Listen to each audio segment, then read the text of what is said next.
দেশ বিদেশের ব্যবসা বাণিজ্য আর অর্থনীতির সব খবর নিয়ে আমন্ত্রণ ওয়ালটন স্মার্ট ফ্রিজ বিজনেস রিপোর্টে। সংস্কারের মাধ্যমে বিদ্যুৎ খাতে বছরে 14,000 কোটি টাকা সাশ্রয় সম্ভব, কমবে ভর্তুকির পরিমাণও। দেশের উৎপাদন খাতে নারীর অংশগ্রহণ ধারাবাহিকভাবে কমছে, বাড়ছে প্রশাসনিক আর ব্যবস্থাপনার মতো কাজে। এবার ড্যাব সংশোধনের দাবি ভূমি মালিকদের, অনুমতি চান 2008 সালের বিধিমালা অনুযায়ী ভবন নির্মাণের। এমন সব খবর নিয়ে আমাদের আজকের আয়োজন। Double million offer Walton fridge কিনে পেতে পারেন 20 লক্ষ টাকা, রয়েছে কোটি কোটি টাকার নিশ্চিত উপহার। শুধুমাত্র সংস্কারের মাধ্যমেই বছরে প্রায় 14,000 কোটি টাকা সাশ্রয় করা সম্ভব বিদ্যুৎ খাত থেকে, যা খাতটিতে ভর্তুকির পরিমাণও কমাতে ভূমিকা রাখতে পারে। বিদ্যুৎ ও জ্বালানি খাতের আন্তর্জাতিক গবেষণা প্রতিষ্ঠান institute for energy economics and financial analysis IEEF এর এক প্রতিবেদনে এমন তথ্য উঠে এসেছে। জাহিদ সেলিমের রিপোর্টে বিস্তারিত। প্রতি বছর বিদ্যুৎ ও জ্বালানি খাতে বিপুল পরিমাণ অর্থ ভর্তুকি দিচ্ছে সরকার। গেল 5 বছরে যার পরিমাণ ছিল 1,26,000 কোটি টাকারও বেশি। এই সময়ে বাংলাদেশ বিদ্যুৎ উন্নয়ন বোর্ড মোট লোকসান দিয়েছে 23,642 কোটি টাকা। বিদ্যুৎ ও জ্বালানি খাতের আন্তর্জাতিক গবেষণা প্রতিষ্ঠান institute for energy economics and financial analysis IEEF এর সাম্প্রতিক প্রতিবেদনে উঠে এসেছে বিদ্যুৎ খাতের এসব বিষয়। অতিরিক্ত উৎপাদন সক্ষমতা ও সরবরাহ ব্যবস্থাপনায় ঘাটতির জন্যই বিদ্যুৎ খাতে ভর্তুকির বোঝা বাড়ছে, বলছেন গবেষণা প্রধান। আমরা দেখতে পাচ্ছি যে ওভার ক্যাপাসিটি আছে আমাদের সিস্টেমে, তাহলে ওভার ক্যাপাসিটিটা কমানো দরকার এবং সেক্ষেত্রে আমরা অন্যান্য দেশের ডাটার সাথেও কম্পেয়ার করার চেষ্টা করেছি। আরেকটি হচ্ছে যে সোলার বা অন্য রিনিউয়েবল দিয়ে যদি আমরা তেলকে রিপ্লেস করতে যাই, সেটা আসলে ইকোনমিক্যালি ফিজিবল কিনা আমরা সেটাও দেখার চেষ্টা করেছি এবং পেয়েছি যে না, সেটা ইকোনমিক্যালি ফিজিবল। প্রতিবেদনে উঠে এসেছে গত অর্থ বছরে বিদ্যুৎ ও জ্বালানি খাতে ভর্তুকি ছিল 38,000 কোটি টাকারও বেশি, যা শূন্যের কাছাকাছি আনতে শিল্প কারখানাগুলোকে জাতীয় গ্রিডের উপর নির্ভরশীল করে তোলার পাশাপাশি অপচয় কমানো, লোডশেডিং হ্রাস ও জীবাশ্ম জ্বালানির উপর নির্ভরতা কমাতে সুপারিশ করা হয়েছে। গত 5 অর্থ বছর যদি বলা হয়, খরচ বেড়েছে 2.6 গুণ, রাজস্ব বেড়েছে 1.8 গুণ। কাজে এই গ্যাপ যেটা, সেটাকে গভর্নমেন্টকে ফুলফিল করতে হচ্ছে সাবসিডির মাধ্যমে। এখন এটাকে যদি কমাতে হয়, তাহলে যে 4টা মিজারের কথা বলা হলো সেটা করলে প্রতি বছর কিছুটা কমবে। বিদ্যুৎ ও জ্বালানি খাত নিয়ে IEEF এর প্রতিবেদনকে ইতিবাচক উল্লেখ করে বুয়েটের সাবেক শিক্ষক ও জ্বালানি বিশেষজ্ঞ অধ্যাপক ইজাজ হোসেন বলছেন, সরকারের উচিত এ বিষয়ে কাজ করা।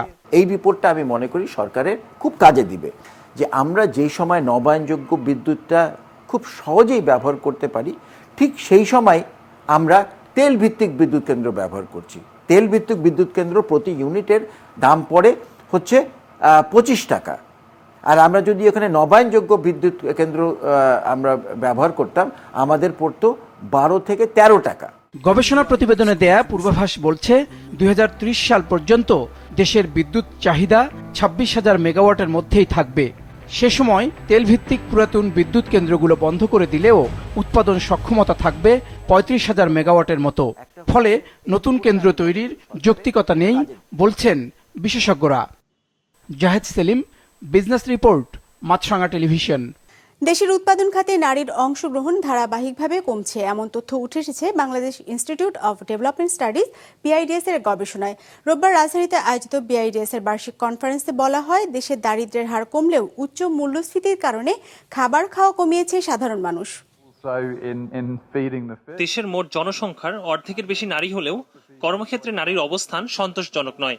Bangladesh institute of development studies এর গবেষণায় দেখা যায়, কর্মক্ষেত্রে নারীর অবস্থান কমছে, বিশেষ করে খাদ্য, তৈরি পোশাক, কাঠ ও কাগজ, রাবার ও প্লাস্টিক এবং তড়িৎ প্রকৌশল খাতে নারীর অংশগ্রহণ নিম্নমুখী। তবে BIDS এর গবেষণায় টেক্সটাইল, ঔষধ, লাইট ইঞ্জিনিয়ারিং, ফার্নিচার ও চামড়া শিল্পে নারীর অংশগ্রহণ বাড়ছে বলে জানানো হয়। এছাড়া প্রশাসনিক বা ব্যবস্থাপনার মতো কাজে নারীর অংশগ্রহণ আগের চেয়ে বেড়েছে। would seem relatively small and maybe smaller than the government. BIDS এর গবেষণা বলছে, গত 2 দশকে দেশের দারিদ্র্যের হার কমেছে। পরিসংখ্যানে দেখা যায় 2005 সালে দেশে দারিদ্র্যের হার ছিল 40%, 2022 সালে তা নেমে এসেছে 18.7%। তবে দারিদ্র্যের হার কমলেও উচ্চ মূল্যস্ফীতির প্রভাবে সাধারণ মানুষের জীবনযাত্রা বাধাগ্রস্ত হচ্ছে। ব্যয় কমাতে অনেকেই তাদের খাবার খরচ কমিয়ে দিয়েছেন। Going way back to Milton Friedman, who suggested that the velocity would be roughly constant. And we know that if we're looking at short-term movements in the price level, that relationship between money supply and prices is nowhere near direct. There is a very complicated interaction. এদিকে Aqua ফার্মের কারণে চিংড়ির উৎপাদন আশঙ্কাজনক হারে কমছে বলেও গবেষণায় দেখানো হয়। এর সাথে চিংড়ি উৎপাদন ও পরিবহন খরচ বেড়ে যাওয়ায় চাষিরা আগ্রহ হারাচ্ছে। Shrimp from Bangladesh has a poor reputation internationally because of some of the practices deployed by processors. They're very focused on getting the lowest prices, so they tend to bulk out their shrimp by soaking it or glazing it with lots of ice. প্রযুক্তিগত উন্নতির কারণে কায়িক ও কম যোগ্যতার শ্রমিকেরা কর্মসংস্থান হারানোর সংখ্যায় রয়েছে বলেও উঠে এসেছে বিআইডিএস এর গবেষণায়। Ekramul Islam Khan, business report, Maasranga television. বিশদ অঞ্চল পরিকল্পনা বা ড্যাব সংশোধনের দাবি জানিয়েছেন ঢাকার ভূমি মালিকরা। তাদের দাবি, বিদ্যমান বিধিমালার কারণে বৈষম্যের শিকার হচ্ছেন ৮০% ভূমি মালিক। এমন অবস্থায় ২০০৮ সালের বিধিমালা অনুযায়ী ভবন নির্মাণের অনুমতি দেওয়ার দাবি জানিয়েছেন তারা। রোববার রাজধানীতে সংবাদ সম্মেলন করে এসব দাবি তুলে ধরা হয়। ঢাকা শহরকে ঢেলে সাজাতে দীর্ঘমেয়াদী বিশদ নগর পরিকল্পনা বা ড্যাব তৈরি করে রাজধানী উন্নয়ন কর্তৃপক্ষ রাজুক ২০২২ সালে। বলা হয়েছিল, ওই পরিকল্পনার আওতায় ঢাকাকে একটি আধুনিক ও জনবান্ধব শহর হিসেবে গড়ে তোলা হবে। তবে ভূমি মালিকরা বলছেন, বিদ্যমান ওই বিধিমালার ফলে বৈষম্যের শিকার হচ্ছেন তারা। ঢাকা শহরকে বাসযোগ্য নগরী হিসেবে গড়ে তোলার ট্যাগ দিয়ে বিগত ২০২২ সালের ২৩ আগস্ট ঢাকা শহরের বহুবিধ সমস্যাকে পাশ কাটিয়ে একমাত্র ভবন নির্মাণের বিষয়টিকে প্রাধান্য দিয়ে ড্যাব ২০২২ থেকে ৩৫ প্রণয়ন করে ঢাকা শহরের নাগরিকদের মধ্যে একটি চরম বিশাল বৈষম্য সৃষ্টি করা হয়। রোববার রাজধানীতে আয়োজিত সংবাদ সম্মেলনে জানানো হয়, ঢাকার মাত্র ২০% অঞ্চলে পরিকল্পিত ভবন নির্মাণ করা হচ্ছে, ফলে অপরিকল্পিত রয়ে যাচ্ছে ৮০% অঞ্চলেই। বলা হয়, ২০০৮ সালের আগে যেখানে ১০ তলা ভবন নির্মাণ করা যেত, এখন সেখানে অনুমতি মিলছে তার অর্ধেকের। কমেছে ভূমির আয়তনও। তাদের দাবি, নগর পরিকল্পনাবিদরা ভূমি মালিকদের কথা না ভেবেই ড্যাব প্রণয়নে সরকারকে সহযোগিতা করেছে। প্ল্যানাররা তো নির্দিষ্ট কোনো মানুষকে বা একটি নির্দিষ্ট এরিয়ার মানুষকে কল্যাণ তারা করবেন না, তারা করবেন এই নগরের সকল মানুষ যাদের জমি আছে তাদের দিকে লক্ষ্য করে তারা এইটা করবেন। অত্যন্ত দুঃখজনক হলেও সত্যি, আমাদের এদেশের মানুষের বেতনে যে নগর পরিকল্পনাবিদরা মাসের বাজার করেন, তারা এখানকার এই প্রতিটি মানুষের পরিকল্পনায় তার কল্যাণকে না বিবেচনা করে সামান্য কিছু সংখ্যক জায়গায় তারা এর কি উদ্দেশ্য থাকতে পারে তারা তাদের মতো করে প্ল্যান দিয়ে যাচ্ছে। এমন বাস্তবতায় ঢাকার সব অঞ্চলে ২০০৮ সালের বিধিমালা অনুযায়ী ভবন নির্মাণের অনুমতি দেওয়ার দাবি জানানো হয় সংবাদ সম্মেলনে। সেই সাথে ঢাকাকে বাসযোগ্য নগর হিসেবে গড়ে তুলতে খাল-বিল, নদী-নালা ভরাট না করার পরামর্শও দেওয়া হয় আলোচনায়। দাবি জানানো হয় রাজুকের হয়রানি বন্ধের। ড্যাব আমরা বাতিল চাচ্ছি না, ড্যাব হোক, অসুবিধা নাই, কিন্তু ড্যাব সংশোধিত হয়ে আমরা ২০০৮-এ যে বিধিমালাটা ছিল সেই বিধিমালা অনুযায়ী আমরা ভবন নির্মাণ করতে চাই। অনুষ্ঠানে জানানো হয়, দিন দিন ঢাকায় জনসংখ্যা বাড়লেও বাড়েনি সুউচ্চ ভবনের পরিমাণ। ফলে গেল ২ বছরে বাড়ি ভাড়ার পরিমাণ বেড়েছে অস্বাভাবিক হারে। এইটাকে ম্যানেজ করবে তো সরকার।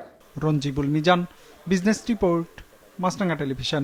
Double million offer, Walton fridge কিনে পেতে পারেন ২০ লক্ষ টাকা, রয়েছে কোটি কোটি টাকার নিশ্চিত উপহার। রাজবাড়ীতে সরকারি প্রণোদনা হিসেবে বিএডিসির দেয়া বীজ বপন করে চারা না গজানোয় বিপাকে জেলার ৪,০০০ কৃষক। নভেম্বরে জনপ্রতি কৃষককে ১ কেজি পেঁয়াজের বীজ ও ২০ কেজি সার বিতরণ করা হয়, কিন্তু ১ মাসেও কোনো চারা না গজানোয় চরম লোকসানে ভুক্তভোগীরা। জেলায় এবার পেঁয়াজের লক্ষ্যমাত্রা অর্জন নিয়ে শঙ্কায় কৃষকেরা। রাজবাড়ীর প্রতিনিধি ইমরান হোসেন মনিমের তথ্য ও ছবিতে ডেস্ক রিপোর্ট। রাজবাড়ী সদর উপজেলার বাণীবহ ইউনিয়নের বিচিত্রা গ্রামের পেঁয়াজ চাষী মোহাম্মদ মনির হোসেন মৃধা চলতি মৌসুমে হালি পেঁয়াজের বীজতলা তৈরি করতে সরকারি প্রণোদনা হিসেবে ১ কেজি পেঁয়াজ বীজ ও ২০ কেজি সার পান, কিন্তু মাস পেরিয়ে গেলেও সেই বীজ থেকে কোনো চারা গজায়নি। প্রণোদনা পাওয়া সব কৃষকেরই একই অবস্থা। এবছর জেলার ৫ উপজেলার ৪,০০০ কৃষকের মাঝে উচ্চ ফলনশীল ও হাইব্রিড বাড়ি জাতের হালি পেঁয়াজের বীজ প্রণোদনা হিসেবে দেয়া হয়। এদের কারো বীজতলায় চারা গজায়নি। নতুন করে বীজতলা তৈরির সময় না থাকায় চারা কিনে জমিতে হালি পেঁয়াজ আবাদে বিঘা প্রতি ৩০ থেকে ৩৫,০০০ টাকা প্রয়োজন। তাই সরকারি সহায়তা দাবি করেন তারা।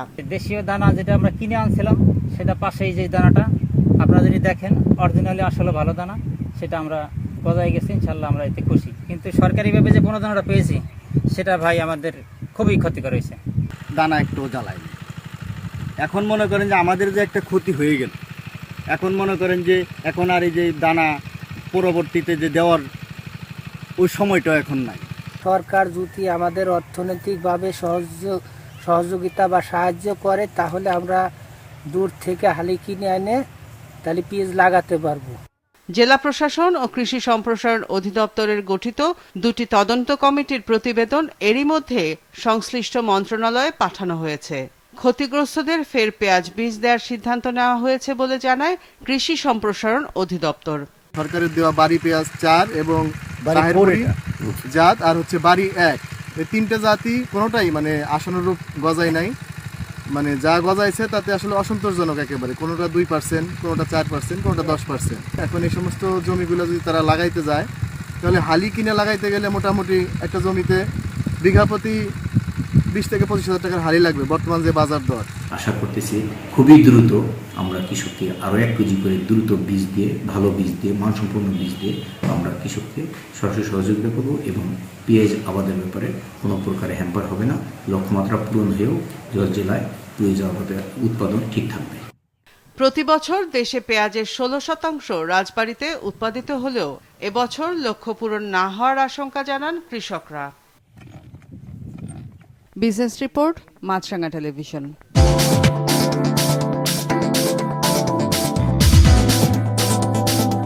সূচকের পতন দিয়ে শেষ হয়েছে ঢাকা শেয়ার বাজারে সপ্তাহের প্রথম কার্যদিবসের লেনদেন।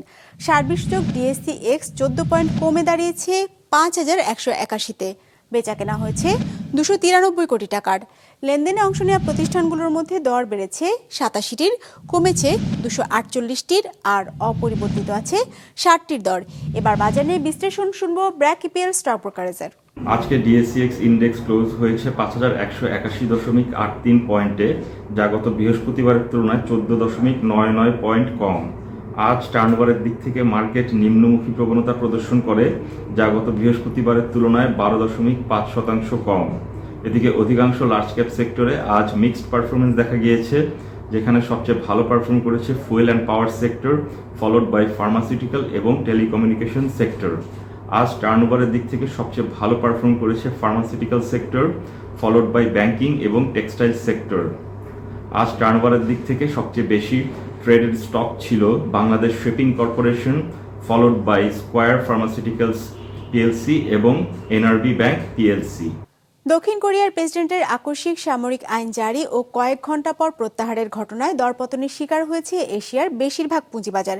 শুক্রবার এশিয়া প্যাসিফিকের MSCI সূচক কমেছে 0.3%, আর দক্ষিণ কোরিয়ার স্টকের প্রধান সূচক কোসপি কমেছে 1.7%।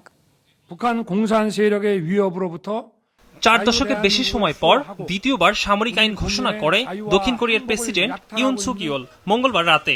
অভিযোগ করেন বিরোধীরা উত্তর কোরিয়ার সাথে মিলে দেশের বিরুদ্ধে ষড়যন্ত্র করছে।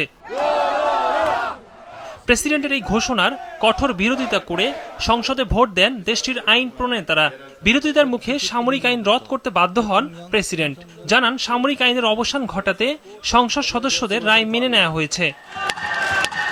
ইউন সুক ইয়োলের আকস্মিক সামরিক আইন ঘোষণা ও পরবর্তী প্রত্যাহারের ঘটনায় বড় ধাক্কা খেয়েছে দেশটির শেয়ার বাজার। শুক্রবার দক্ষিণ কোরিয়ার স্টক এক্সচেঞ্জের প্রধান সূচক কোসপি কমেছে 1.7%, আর দক্ষিণ কোরিয়া মুদ্রা ওনের দরপতন হয়েছে 0.8%। দেশের পুঁজিবাজারের তালিকাভুক্ত বৃহত্তম কোম্পানি স্যামসাং ইলেকট্রনিক্সের শেয়ার দর কমে প্রায় 3%। দক্ষিণ কোরিয়ার রাজনৈতিক অস্থিতিশীলতার প্রভাব পড়েছে এশিয়ার শেয়ার বাজারেও। এশিয়া প্যাসিফিকের শেয়ার ইন্ডেক্স MSCI কমেছে 0.3%, আর এশিয়ার তৃতীয় বৃহত্তম অর্থনীতির দেশ জাপানের পুঁজিবাজারের প্রধান সূচক নিক্কি কমেছে 0.6%।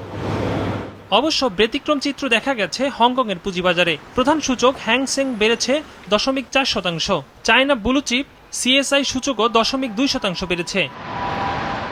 এদিকে মুদ্রার পতন রোধে ডলার বিক্রির উদ্যোগ নিয়েছে দক্ষিণ কোরিয়ার কেন্দ্রীয় ব্যাংক। বাজারে স্থিতিশীলতা ফেরাতে প্রয়োজনীয় তারল্য সরবরাহের প্রতিশ্রুতিও দিয়েছে সংশ্লিষ্ট কর্তৃপক্ষ। একরামুল ইসলাম খান, বিজনেস রিপোর্ট, মাছরাঙা টেলিভিশন। দর্শক, আমাদের যে কোনো পর্ব নিজেদের সুবিধাজনক সময় দেখতে সাবস্ক্রাইব করুন বিজনেস রিপোর্টের অফিসিয়াল ইউটিউব চ্যানেল। ফেসবুক পেজে লাইক দিয়ে আপডেট থাকুন ব্যবসা বাণিজ্যের আলোচিত সব ঘটনা সম্পর্কে। আর আপনাদের মতামত জানান কমেন্টস অথবা ইনবক্সে। আজ এটুকুই, বিদায় নিচ্ছি, ভালো থাকবেন।